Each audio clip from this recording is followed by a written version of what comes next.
Aidez-nous à mieux comprendre la situation et les réalités du commerce en ce moment, alors que nous sommes encore en pleine pandémie.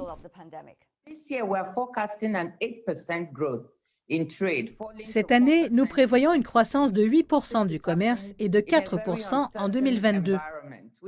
Bien que cela se produise dans un environnement très incertain, cela dépend beaucoup de l'accès ou non au vaccin. Si l'inégalité vaccinale persiste et que nous ne faisons pas vacciner le reste du monde, alors nous ne pourrions ne pas voir le rebond que nous attendons. Même maintenant, il y a une divergence. Je pense que la Chine et l'Asie se redressent beaucoup plus rapidement en ce qui concerne les exportations et les importations que, disons, l'Amérique latine et l'Afrique. L'accès au vaccin est le meilleur stimulant économique que l'on puisse avoir et la politique vaccinale est la même que la politique de croissance et de rétablissement.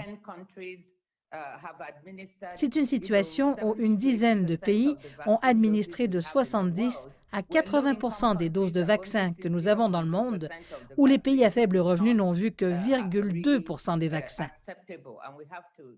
Ce n'est pas vraiment acceptable et nous devons faire quelque chose à ce sujet. Il y a également la demande de près de 100 membres de l'OMC dans le Conseil TRIP pour avoir la renonciation de l'accord TRIP afin que l'accord de propriété intellectuelle, que les pays en développement puissent y avoir accès. Maintenant, cela fait l'objet d'un débat, donc vous avez les deux côtés.